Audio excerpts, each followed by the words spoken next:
Hello and welcome back to the Only Fools Love Horses YouTube channel. We're just 2 weeks away from the greatest show on turf, the Cheltenham Festival. I certainly cannot wait, as can millions across the country. I can't wait for the Cheltenham Festival. We had good racing on the weekend. We'll talk a little bit about that. We've got a weekend of racing coming up. It may not be a vintage weekend, but we're still going to talk a little bit about the races that are going on there. We're going to have a little dive into the Grand National as well. Weights were released earlier in the week, and we're going to have a little say on our early thoughts for the Grand National over in Aintree in April. And I'm joined by Mr. Harry Beard. It's the us two tonight. We're going to cover a wide range of topics. I certainly cannot wait. Yourself?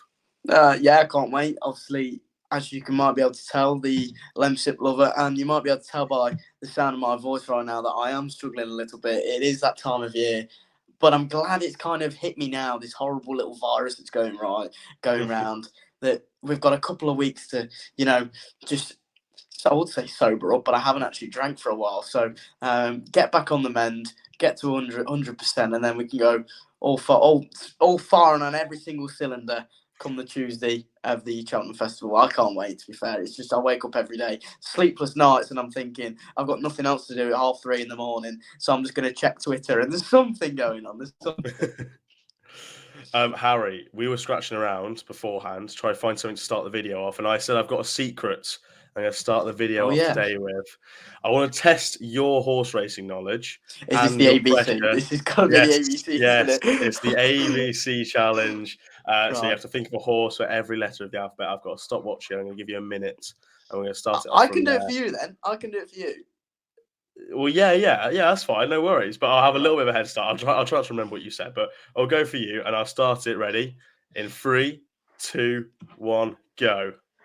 Ashtown Lad, Blue Lord, Capadano, Delta Work, Easy Sland, Firm Footings, Gaia de Manil, Happy Go Lucky, Indigo Breeze, J. Any horse will do. Jumping Jack, Jumping Kangaroo. I'm not gonna let you have that. Champion Hurdle winner. Janadil. No, we'll go Janadil. JK. Chicken Kings. KK. L. Love Envoy. Oh my god, this is horrible. Queen Mother Champion Chase winner. 10 seconds. 10 seconds on M. This is an nightmare. Mr. Coffee, and Nube Negra. 2, I can't. Done. No nightmare. You got to N. That's hard. That is tough. And if you're watching this now, I know we have a wide age range coming on here for who we watch. You'll probably be able to notice Harry mentioned all horses in training, no legends there. Kicking King was probably the only one. It's all horses that are fresh in his mind. These are the things these are the ones that I've probably had a bet on in the last few weeks. So they're the ones that sprung to mind. That's tougher than you think. That's real hard. tough. I think Austin Murphy did it in about 14 seconds. Yeah, that's incredible. He must be a dictionary with horses' names. So we'll go for me at the end, so I'm not sort of fresh off your arms. Right, go on. Bring it upon you. So we're going to talk a little about the weekend. Just touch on, I suppose, the big handicap that happened on the weekend. Not the Coral Trophy handicap chase, but the Ida handicap chase, won by Kitty's Light. Harry, this is quite a remarkable performance, I thought, because the horse was never travelling, never jumping, and then it's 2 out. You think, oh, there he is. There's Jack Tudor. There's Kitty's Light, and you can see why he justifies 7-4 favourite. Well, he must have touched big in running. I mean, he just hit everything. He didn't jump at all. I mean, my selection, Houston, Texas, came around the bend. I think it traded 2-1 in running. I was thinking, oh my God, surely not. And then all of a sudden, he just backed out, probably didn't get home on that quicker ground. And then all of a sudden, as you said, Kitty's Light, here comes Kitty, pops up. Jack Tudor's got about 25 pounds in hand and absolutely sinks in. Now, Christian Williams, it's a masterful trading performance. It really is. You knew this horse was going to be well handicapped. Now, and you just knew that he would win. It was just inevitable he was going to win. But I can't I don't know how the handicappers basically give him that much weight. I don't get it. I don't get how he ran at over 143. Now, he's not ran that bad, to be fair, when it's pretty obvious what they're aiming for. And he's dropped nearly 13 pounds. So, yeah. And then he's gone off 74 favourite and bolted in. Now, I'd make my own mind up over that.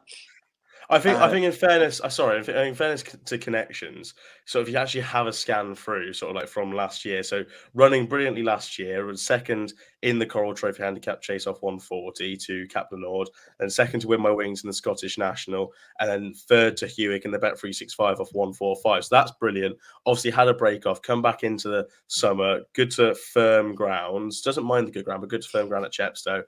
Over 3 miles in a handicap chase, just didn't perform off 144.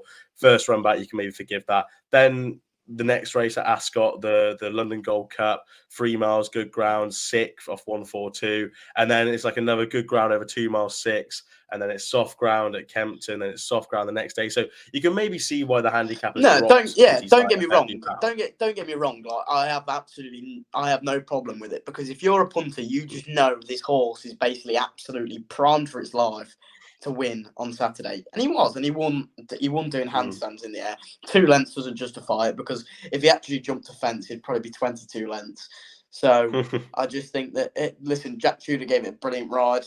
It's good to see those winning connections pull it off, because, I mean, Kitty's Light is such a lovable little horse, and everyone seems to have a really good connection around him. So Christian Williams is shrewd as well. His staying chases are just something to be reckoned with, aren't they? I mean, as soon as you see one entered at 4 miles, the first trainer you look for is Christian Williams. So, no, listen, fair play to those involved. They collected the money, and yeah, fair enough. No, yeah, definitely. It's massive for the team, and Christian Williams, big fan of. Good, and I've been to his yard a couple of times now. I like to say we're friends, and yeah, I'm happy for Christian there to pick up the big day. I want to talk a little bit about a horse that ran on the weekend. Don't really have much to talk about from the weekend. I was too busy losing all of my money while sat in the rain watching Evesham United play. But the one performance that I thought was quite good was the go all the way to the Bobby Joe Chase, the Grade 3 over at Fairy House. I fought Vanillier in second. Now, I'm not going to be the first person to tell you this. I'm certainly not going to be the last, but this was a fantastic performance from Vanillier. Wrong at the weights sort of officially by £20 with Kenboy. Kenboy rated 157. Vanillier officially rated 145, and Vanillier was giving £8 to Kenboy, who did win the race by half a length. I thought this was massive, and fair play to Andy Cummins off the Understarters Always podcast.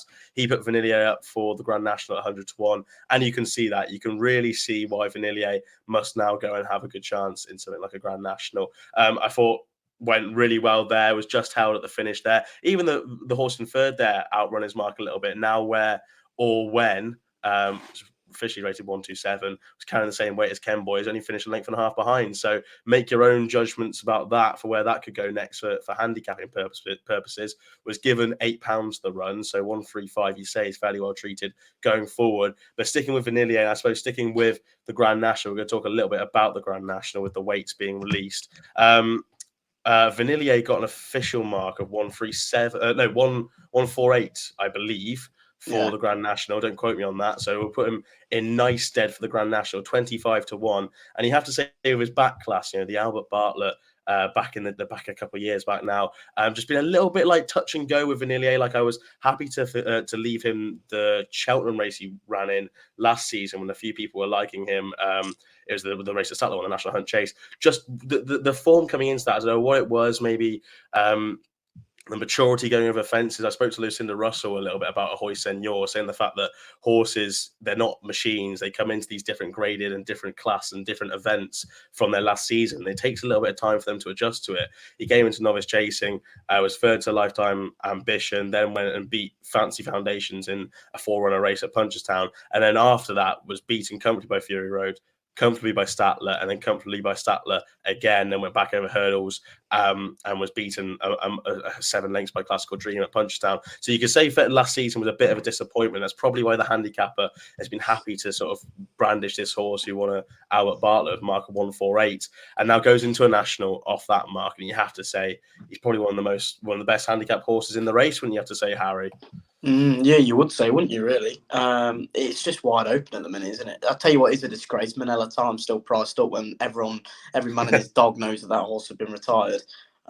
So, listen, if you're watching this and you have had a bet on Manila Times, I'd be on that phone saying, please catch out, right please. Yeah, please. What do you like for the race? I do like Corach Rambler. I did have a few quid, nothing life changing or anything at 20 to 1. 12 to 1 now. Would I be diving in at 12s this early stage? No. Is it more competitive this year? I'd probably say I can't see it being a short price favourite going in. Maybe if Delta Work goes in the cross country, I'd probably say he'd be likely to be favourite, wouldn't he? Really, going into the race. That's Conflated in there. That'd be interesting if Conflated was to go there. Surely he doesn't go for a horse that high rated. But saying that, it's been done. Horses have ran in the Gold Cup and run really well in the National. Neptune Calange, just to name a couple. Galvin would be certainly, if he takes the chasing. Now, I know if I'm taking 33s about Galvin or 20s about Delta Work, I'd be leaning more towards Galvin, because if he takes the fences and smashes Delta Work at the festival in a couple of weeks, the cross country races, as in the cross country fences, yeah. If he takes to those fences, then I think he could be an absolute monster over them Roper guys in there. I'm just going through a couple of these, and I'm just thinking you could make cases for quite a few here. I tell you one I will be backing is Hewick at 25s. Now, I just think whether he's good enough to win the Gold Cup, I don't know. But, I mean, you very rarely get horrible ground at Aintree. I was there last year and he's quite quick. And I just think 25 to 1 is big for a horse that he's won the American National. He's got stamina absolutely written all over him. He'll be able to jump the fences. And I just think he's a big price at 25 to 1 for Shark, who's he will have him props. Now, there's no worry about that. He will have him absolutely firing. So if I'm taking 2, maybe 3, I'd be going at this early stage. I'd be going Hewick, Corach Rambler, and Galvin. It'll be interesting to see what happens after the Gold Cup for especially 2 of those horses. Haven't really read too much, so I don't know what Connection has said. I might be able to find out in the next sort of few minutes, have a little scan. As you can guess, Vanillier is on my shortlist for the National. 147 for the National there. Just a big old staying type. Will really, I think, relish the national fences. Just will stay forever. Like that 3 months. Would his jumping be a worry for you, Ash?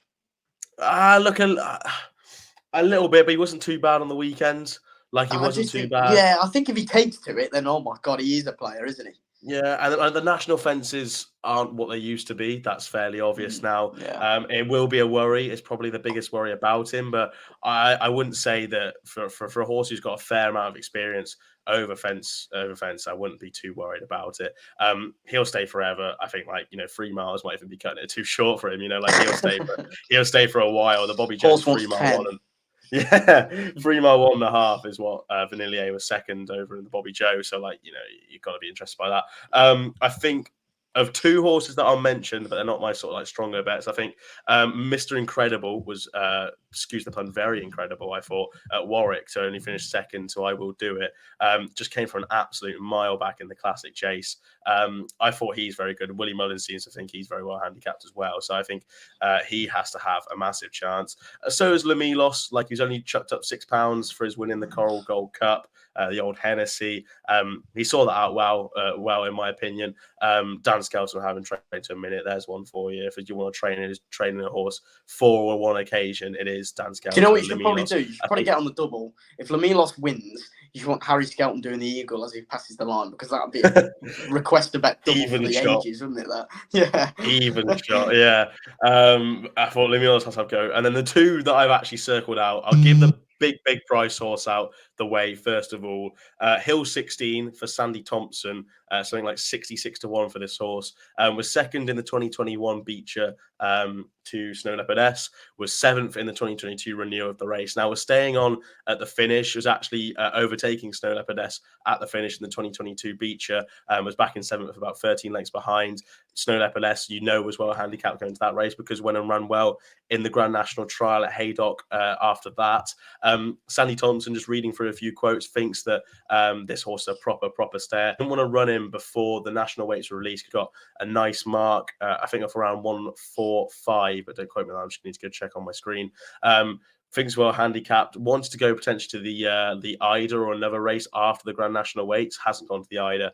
Might be, you assume, be seen before the National, hasn't been seen since the 2022 Beecher, but you'd have to say he has to go have a chance. The second at Kelso in the intermediate chase won by Nutswell last season, £7 wrong at the weights with the winner and £22 wrong at the weights with Espada Rome back in third. So ran an absolute belter there.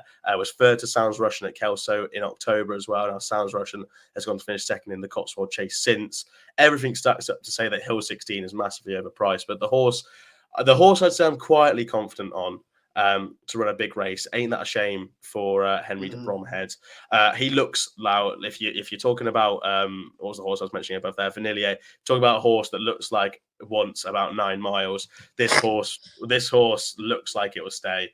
And there's no hiding place for this horse. Goes from the front, no hiding place, but also no hard luck stories as well. Will most likely go from the front. Went from the front in the Paddy Power Chase. Got a little bit just like, I suppose, bored in front, a little bit lonely in front, weaved a little bit. As soon as horses came to try and challenge him, it was a little bit too late to try and win the race, but stayed on really well. Only lost by a length and a half. A race won by Real Steel. Was then second to the big dog before that race, actually. Made a massive error at the last, which gave the big dog a win, but before the last, absolutely cantering into the race. He's only been given £2 by the British handicapper off his Irish mark. Now, I say he's well treated off that. I think it's 146 he's been given by the British handicapper. Now, that's just, I think that's daylight robbery, to be honest. With all these Irish horses coming over and getting £9, I think for a horse like Ain't That a Shame, I think off that mark, he has to have a massive go. But yeah, that'll be my national little roundup. And it's a little early look towards the Grand National. But what we will early look into, Harry, is the weekend's racing. Got Kelso, Newbury, Doncaster. Nothing that's going to set the world alight for sure. I need to get priced up on my phone for the weekend race. We're going to talk about the Morebattle Hurdle first, won by Cormier last season. Bouverdare's final race, actually, was the Morebattle last season. I was a very sad boy when he didn't win. We're topping the market, and it's a very interesting piece of race planning. McTeague for Emmett Mullins, the 4-year-old, the juvenile, coming here, getting £10 for being a juvenile at 4-1.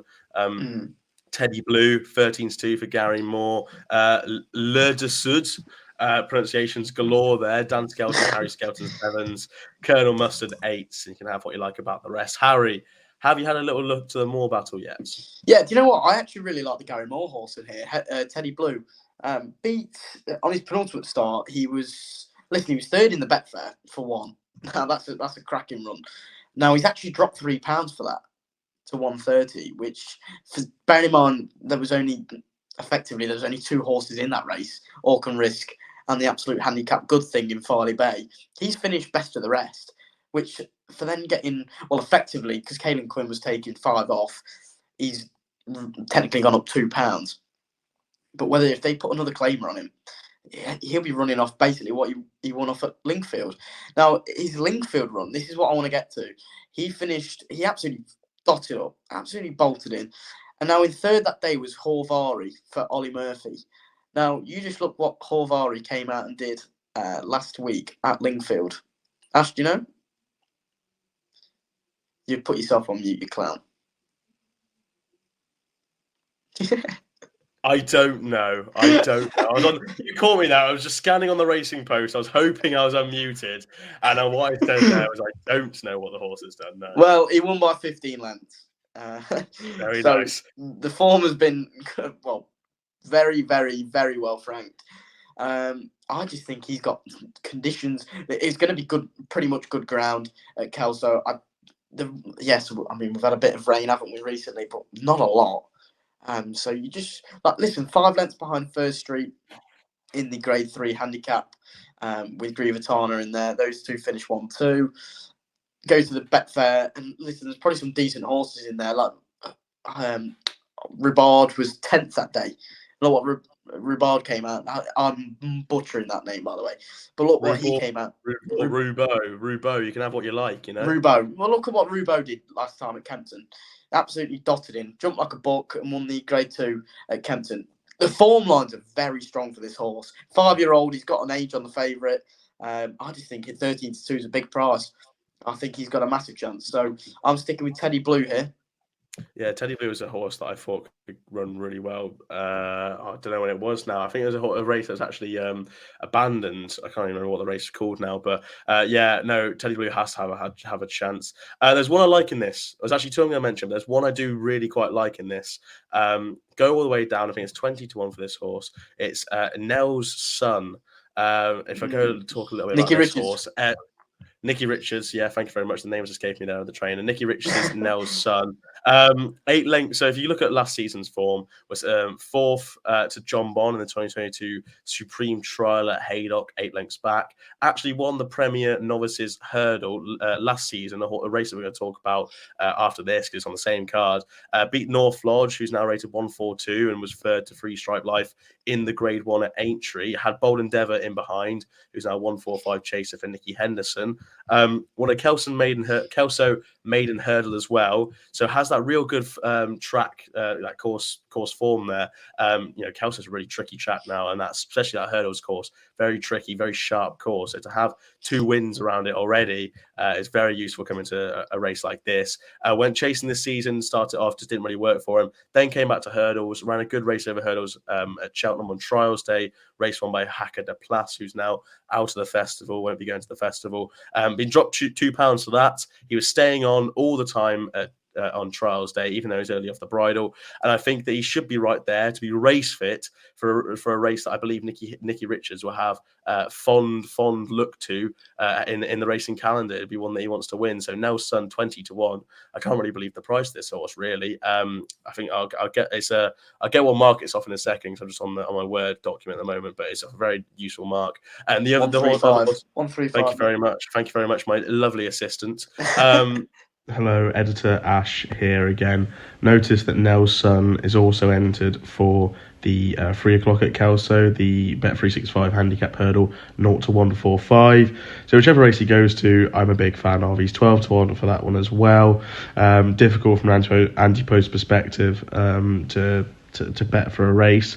If I'd say I'd nail myself down to a race that he may suit better, I actually may lean towards the Bet365 handicap hurdle rather than the Morebattle. Just feel like he stays out his races really well, and 2 mile 5 could just eke out that extra bit of improvement. But I also think if he goes to a Morebattle, I think that what I've said there, course form and everything like that will help him a lot, and he's a good stayer wherever he goes. So I fancy it for both races. And thank you very much. Back to the video. Nelson 135. Other horse I'll give a quick mention to, Colonel Mustard. Was going to go to the Betfair Hurdle, but the ground was too quick for him. Comes back to this race, only £3 higher than County Hurdle third. Now, obviously, it's a bit dangerous to be looking too much into one piece of form. Doesn't he want a bog, though? No, he doesn't want a bog. He just wants softer ground. And it was. He's not going to get that. He's not going to get that, though, is he? It's good to soft at Kelso, and it's up in Scotland. I haven't checked the weather, and I will check after this, but it could be the fact that he gets a little bit more cut in the ground. If it keeps it good to soft, and I reckon that'd be fine for him. But he just doesn't want good ground, and that's the case. That was what the case was with the Betfair Hurdle. It needs a bit of give. We're targeting the Betfair Hurdle with this horse. Obviously, didn't happen. Form with Sir Gerhard, John Bond, State Man from last season, looks brilliant. And off a mark of 143. He has to go well, Harry, don't you think? No, because Teddy Blue will win it. Oh, I love it sometimes. Absolutely love it. You walked into that one. Yeah, absolutely did. The Grade 2 Premier Novices Hurdle. I've got my prices on my phone here because my laptop is being an absolute nightmare. The Grade 2 Premier Novices Hurdle reads Farinilli for Emmett Mullins. Same connections, Paul Byrne owned. 5-2 topping the market. Accidental Rebel hasn't been seen since his Chepstow Grade 2 win earlier in the season. Nameen Lion for Kerry Lee, 11-2. General Officer 8. Have what you like about the rest. Harry, the Grade 2 on the card, the graded race, the only graded race. What are you fancying? Now, I think I had a couple of guys where I know Accidental Rebel is actually owned by a few guys around where I live. I know a few people who own that horse as well. They have plenty of horses with TC. What a bloody small world this is, isn't it? And listen, I think this horse would be really good in like a Coral Cup or I don't know, like a Martin Pipe or something like that. Loves the dry ground, and I think just off his mark currently, I just think he'd need to. He's off 132. He'd probably want to go up a few more pounds. So you probably want to see a good performance on Saturday from this horse. Listen, he's a 9-year-old, but he's not regressing by any means of the imagination. So I think he's got a big chance at 11-2. Colonel Harry would be absolutely criminal if I didn't mention this horse, seeing as I am the Colonel and my name is Harry. You're not a Colonel. You're not a Colonel. We've also got the victor, the snake roll of the match bet, the greatest match bet on planet Earth between myself and Sam Hart of Next Gen Racing. Whether he watches this video, I'm not too sure, especially after I destroyed him from that match bet at Warwick, where basically there was 7 runners, mine came 5th, and Javega was pulled up. So who knows what was going to happen with that horse. But listen, fantastic. Snake roll back up north. I do think that's a big case. I don't know whether about you, but horses coming from north to south, I always feel like they struggle. But horses like in the north have like kind of, when they're lingering around the same course, because they're all quite close to each other, aren't they? Yeah. Do you know what I mean? I think they do better up north than they do. I thought you were going to start a whole north-south divide sort of debate there. I wasn't going to get involved. No, I know, I get that, but like you see, I personally think like Donald McCain's horses from Sedgefield are like unbeatable. But then if you take them down south to like a Sedgefield, like a Wincanton or a Newbury or a Kempton, I think there'd be a few trainers that I think, well, now they're down in our backyard, I think they're beatable. Lucinda Russell's snake roll might be the same thing, but I am staying away, and I hope Accidental Rebel will go up a few pounds and put in a good performance here. And listen, he didn't do anything wrong at Chepstow. People saying it was a shite race in the Persian War. It probably was. To be fair, it probably was. But he did nothing wrong. Loves the good ground. I think he's got a big chance at 11-2. Yeah, no, he has to have a chance, and I'd be absolutely delighted for Connections if they do something well with this horse. I suppose what's interesting about this race, the favourite Farinelli for Emmett Mullins, this is sort of highlighting the Dream to Share form line, the Champion Bumper, second favourite, because it was third to that horse at Leopardstown at the DRF, Fact to File obviously in second. So we're already testing out how good the Champion Bumper form could be before we even get to the Champion Bumper with this horse. Obviously going hurdles, going straight into the Grade 2. Now that could be pretty much a tip in itself, I think. This horse could be very good. Obviously came from the National Hunts, the flat scene, 1 point to point on debut at Leopardstown, was second to L'Antique, who was that horse for Willie Mullins, who was a very short price the other day under Patrick Mullins and got beaten. And there was a few people that weren't happy with that on Twitter. I think it's 4-9. But that form doesn't look too bad. Like L'Antique is a horse they rate sort of fairly highly at Willie Mullins' yard. So I say that it's potentially the right favourite here, because it doesn't look the strongest Grade 2 in the world. If I was to give one a chance at a price, it probably would be Snake Roll, actually. You agreeing with me? What the hell is going on? You sort of go into it and you think, what's actually got any form here? And there's not really much that have got form, because that Persian War hasn't worked out, extremely, extremely well. Like, the winner has won well that day. What's it beaten? It's beaten that Nichols horse, whose name escapes me again now, but that horse wasn't exactly hasn't been electric since it ran. Outlaw Peter, present and counting, is a summer horse, and quid pro quo. Well, the less said about that horse, probably the better. I think Snake Roll is a horse that could be very interesting if you give a run, and when you got these novices who have got little runs behind them, they're still learning. You can forgive a run, especially more than you can an experienced horse. So if you actually go back to sort of like previous bits of form, that third to Tamora's probably works out very well. Probably the best form coming into this race. And then won the next time out, absolutely dossed up, and it was a horse that Harry quite liked when it won at Christmas. So become sort of like it's for Lucinda Russell. So yeah, I'd be interested by Snake Roll. 10-1.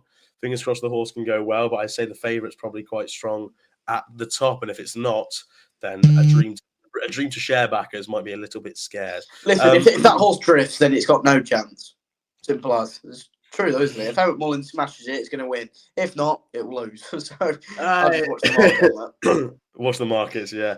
The next race we're going to be talking about is the Greatwood Handicap Chase over at Newbury. Sorry, the Greatwood Gold Cup Handicap Chase. Paint the Dream, 7-2, top in the market. Fergal O'Brien, Connor Brace already jocked up on the horse. Loves Newbury. Another horse who absolutely loves Newbury, Zanza, off a marker 158. Now, exactly the same mark as Paint the Dream. Who do you think is better, Paint the Dream or Zanza? That's a question we'll be answering. 7-2. Gemirand for Phoenicia Williams, 6-1. Lord Baddesley, Chris Gordon, 6s. Sebastopol, Tom Lacey, 8s. And Warlord, the same price. Harry, do you have one for the Greatwood Gold Cup?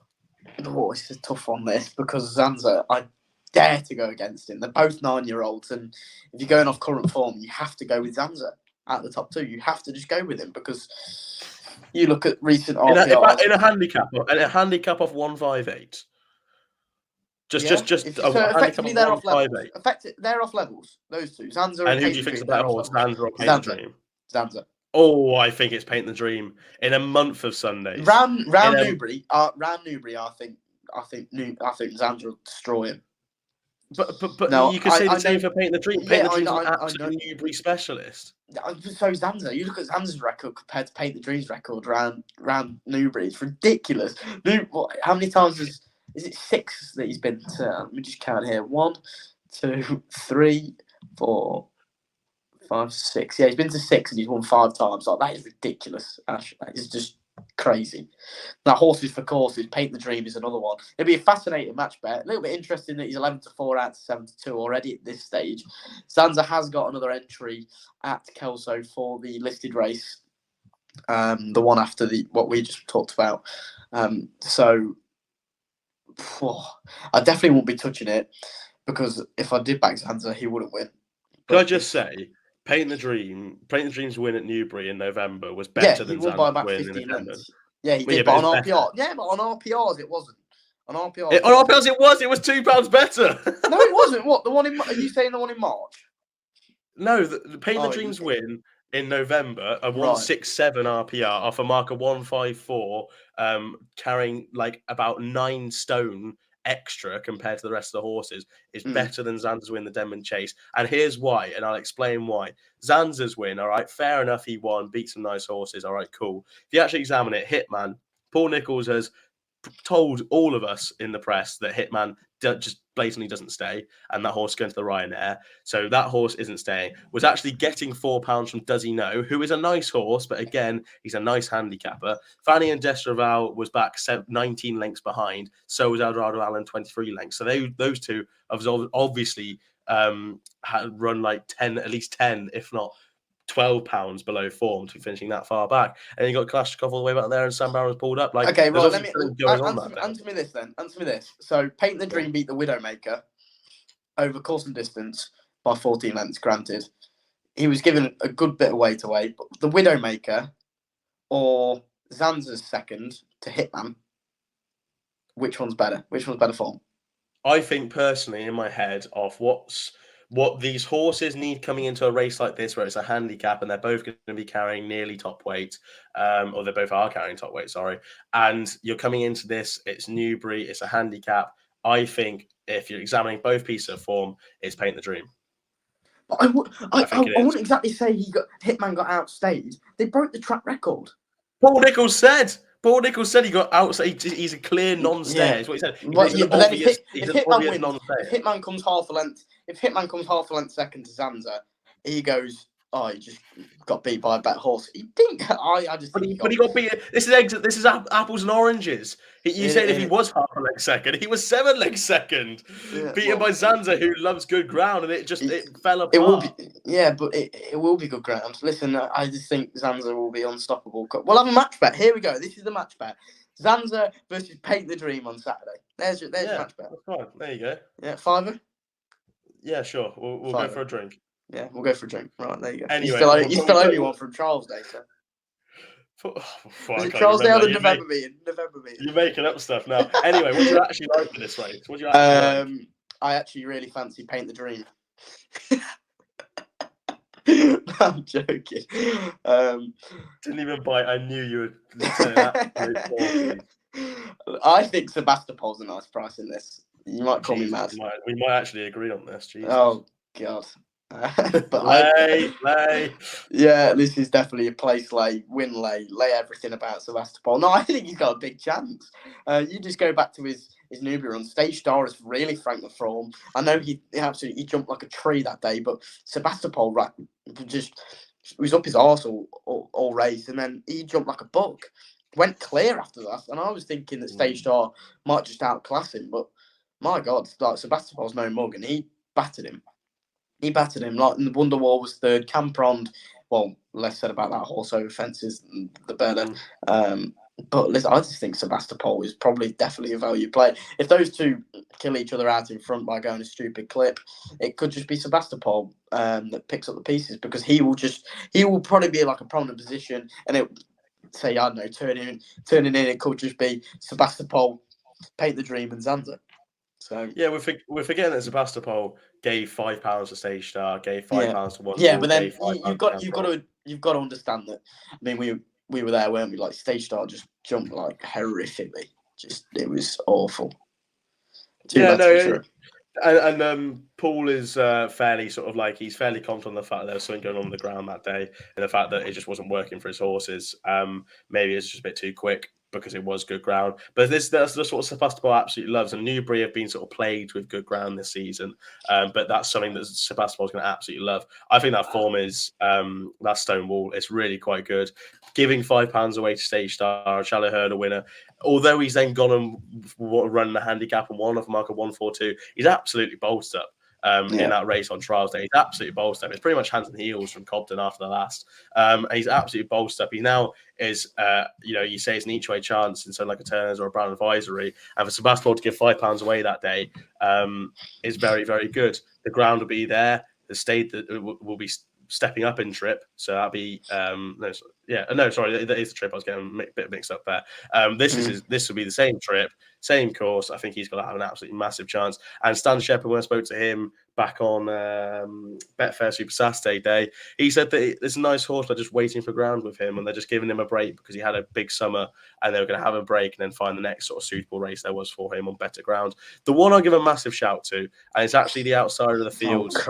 This could be anything. On prices is the Big Bite. It has to have a good go for Henry Oliver. There's just one piece of form, and again, I sort of said this earlier, it's very sort of like dangerous to be plugging all your hopes on one piece of form, because that piece of form could be a little bit just exaggerated on the day, but it wasn't actually turning out into anything. But it's just like if you're going through these pieces of form, it being big red writing across your whole page, just like look at me when it's horse off a mark of 135. Finished a length behind Fernando Savola at Doncaster in January 2022. 2-mile race, granted. Were dead heated for second with Before Midnight and beat Gold de Bois. Now Gold de Bois is a nice horse for Ian Jardine for around sort of like 130 mark ish. Was third to Melistic 2 starts ago, but Before Midnight is a cracking horse to Sam Thomas, and Fernando Savola has won the Game Spirit twice since. So the form is absolutely belting. That was off a mark of 144, so it was getting £8 from Fernando Savola, and all the way down to a mark of 135. Excuse me. It was around a fair race behind Bundoran the next time at Doncaster, and then just hasn't gone for him behind Lompress. Over a fairly decent trip at Newcastle. They've stepped him all the way up from 2 miles to about just verging on 3 miles. And then at Chepstow has gone to 2.5. And the ground, I think, maybe just went against him. Soft ground when Fugitive won at Chepstow. Had a bit of a break, comes into this fresh, will get his ground, and it'll be 2.5 miles, which I think will suit him better than 2 miles. I think the Big Bite at 33-1, absolutely huge price, Harry. I won't hear anything. Absolutely huge price. I won't hear anything different. We will talk a little bit about a Doncaster race. I believe it's a 205 at Doncaster. If I can get it up on my screen. The Grimthorpe Handicap Chase. I've got it wrong time. No, it's the 3:15 at Doncaster. You're about an hour and a half late. Thank you very much.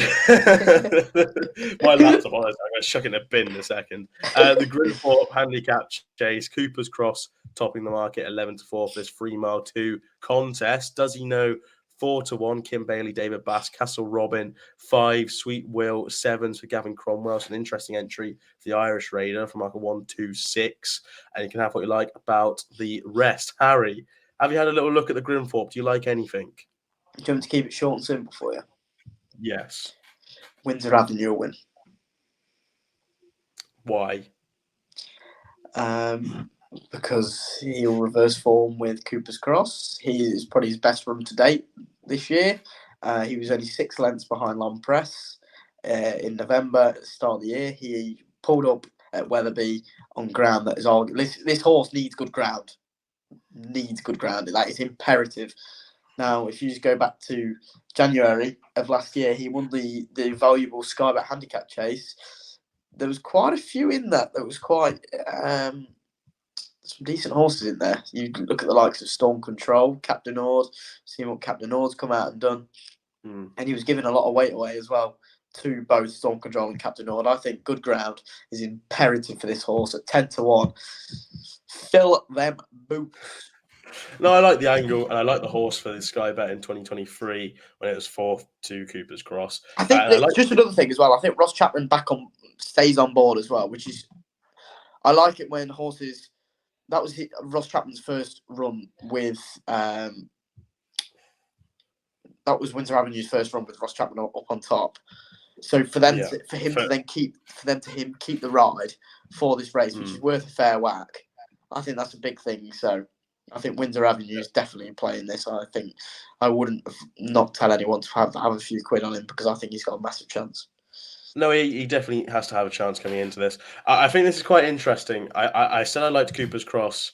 I think he was entered for one of the big handicap chases we just previewed recently, actually.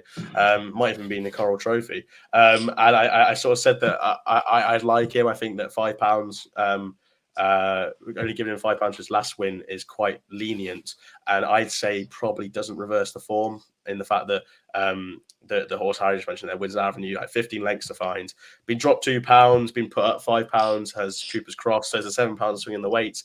I'd say Cooper's Cross won that fairly snugly the last day. I think he's the worthy favourite. I think there's a few in here that have Cheltenham Festival hopes, and if they want to be going there, I know it's quite a short space of time. It's going to be like only a week and a bit, so they probably won't be going to it. But I say that there's well handicapped horses in here.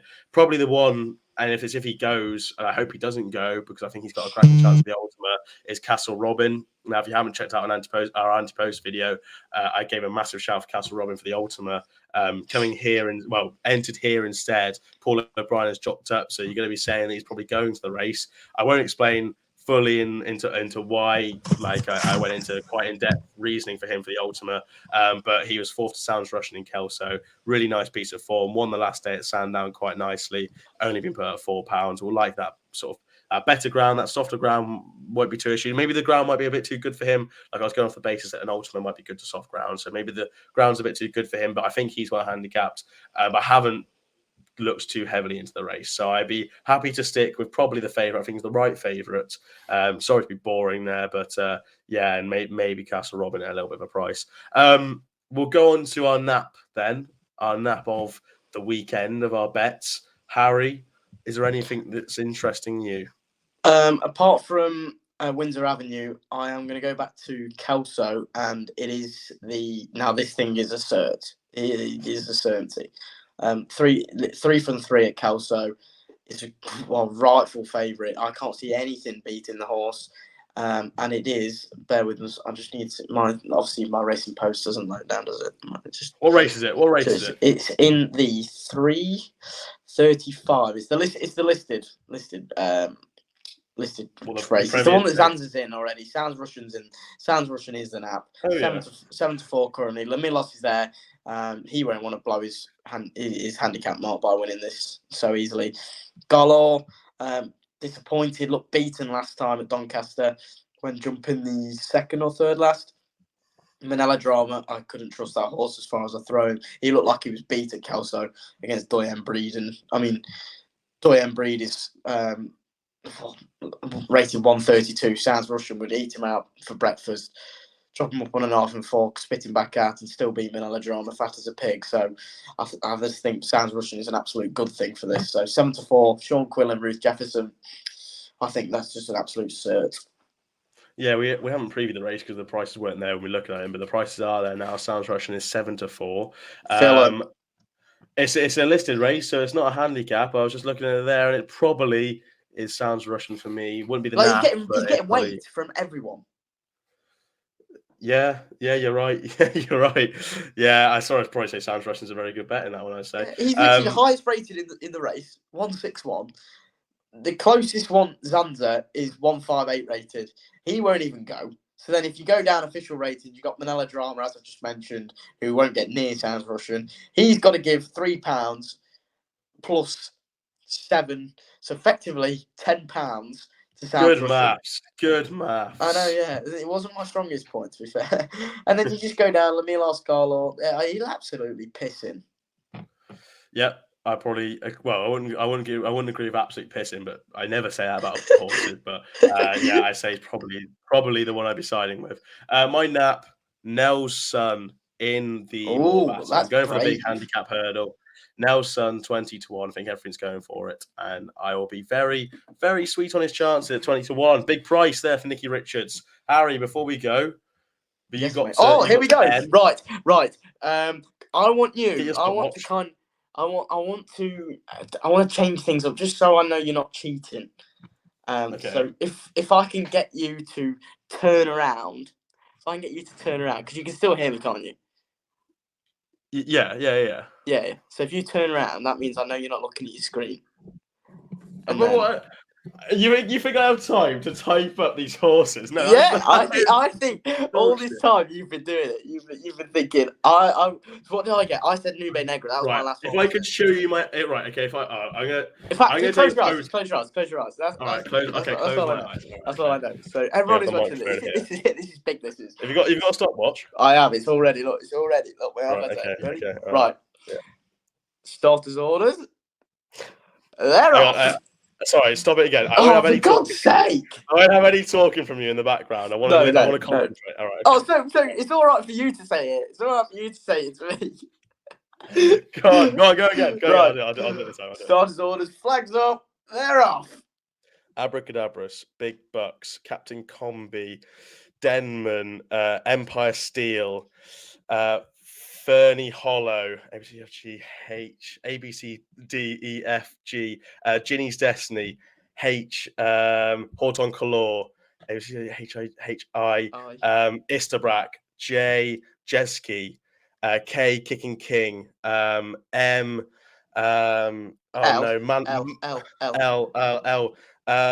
Landilibo Lad, M, Mano Work, N, Nijinsky, Optimus Prime, that's a horse. P, Punjabi, Irish Banking, Punjabi. Is it R?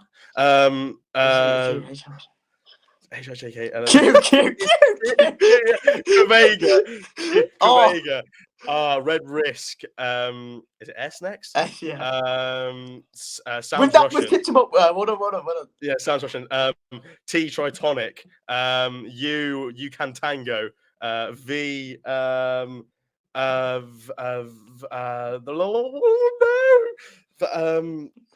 done there. So that's a minute gone, surely. Yeah, I thought it was 2 minutes. No, it's a minute. Minute. Oh, you had a minute, Jenny.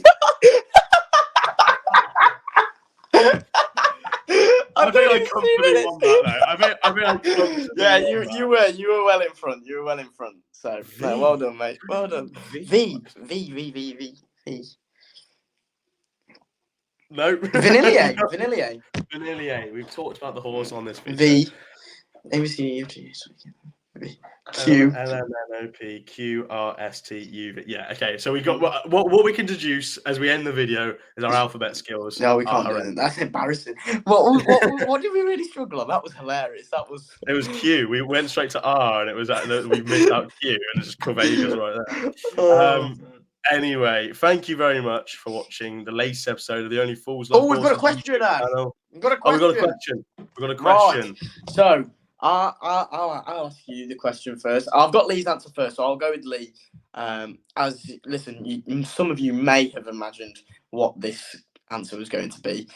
Ian Rayner from the Cheltenham Exchange said, with the Cheltenham Festival coming up, what routines do you three have on each day of the festival? Now, mine and Lee's will be pretty much the same, and yours will be very different because this year I'm not working, you are. So I'll let you fire away with yours first.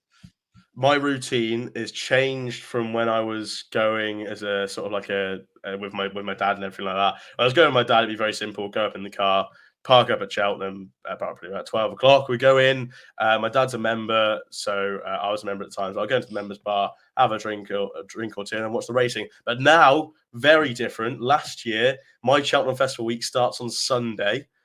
I go down to the Gallops at 7 a.m. on Sunday. Gallops mornings with all the horses that come over from Ireland and stuff. Quite cool. Get some nice scoops and talk to some nice people. Do the same on Monday. Tuesday, do the same. Gallops 7 a.m. till probably about 9 or 10. Then go get a little bit of grub if I have time. If not, it's straight to the press box in there, sat around doing work. It'll probably be a bit different this year because I'm writing for Gloss Live. So I'll probably have to do something. And then my routine for the racing, if anyone doesn't know, it's very busy in the fact that you have to go talk to Winning Connection and straight up to the press room, transcribe your quotes, watch the race, and then repeat that in a trio of cycles. Don't even have time for a nice sweet Guinness. And then finish my article. I'll probably leave the race course at about 6. And then, as long as I've got nothing else to do, I'll go get absolutely battered. So that's my routine. Harry? Mine last year was, I was doing a bit of work for the uni. The first couple of days, I did a few Vox Pops. What does Vox Pops actually stand for, Ash? I don't know, but I know what they are. Yeah, I got a few interviews and stuff. If anyone's watching this, if you want to be, I'm filming a little documentary on the Cheltenham Festival. So for those of you that are watching it, if you want to be involved in it, let me know. We'll get that sorted. A little bit of footage. That should be a good laugh, that. So we'll get that all sorted. But mine is usually wake up 7 o'clock, have a cup of coffee, maybe have a tinny, 7:30. Straight onto the train, Burton-on-Trent to New Street. If it's a direct one, stay on the train, straight to Cheltenham Spa, barrage your way through, get onto one of the buses. They are brilliant, by the way, the buses, the return. It's like a 5. It's superb. You just come back and forth, drop you off in town. Wetherspoons on the corner is absolutely superb. Walk up the hill, and then walk into as in Bankhouse. It's massive. It's massive. Yeah, I'd say it's probably Bankhouse now. Yeah, it's got multiple floors. Yeah, and they ran out of Guinness, actually. Bankhouse. They ran out of Guinness on the Tuesday last year. Like, how embarrassing is that? So that is usually mine. Get home, few pints in the pub on the corner of the railway station. I can't think of what it's called. Superb. And back home, and then repeat for 4 days. But usually, if the Friday's gone well, it's straight out into Birmingham. Get absolutely slosh there. Last train back into Burton-on-Trent. And then go straight back out into Derby. So, but listen, I can't do that this year because the Midlands National is on the Saturday, and Lee's, funnily enough, is basically. I won't say everything that he said, but it's basically get pissed. So there's Lee's. So let's get up, drink. Yeah, that's racing it. But listen, make them rich by paying $7.50 for a Guinness. But no, thank you all for watching. Ash, it's been a pleasure meeting you. It's been a pleasure. Shame Lee isn't here, but he'll be back soon, and hopefully I've got rid of this cold. Yeah, fingers crossed. No, thank you very much for watching. If you did enjoy, please do like and subscribe. We've got a competition running on our Twitter, so go check that out. And make sure to join us for our Cheltenham preview evening, Thursday, March 9th. We've got a fantastic panel going 7:30 on there. 7:30. Thank you very much, Harry. We'll be previewing all of the 4 days with our best bets, Johnny Deneen, and a very fantastic panel that we've got coming on. So do check that out on our Twitter. Make sure to give us a like and subscribe on the YouTube channel. Fantastic views on our last video with Frankie Foster. So if you haven't checked out that ante-post video, do go check that out. Go follow us on Twitter. Thank you very much. Have a good week. Do gamble responsibly, and we'll see you on Saturday for our Saturday Live. Thank you very much.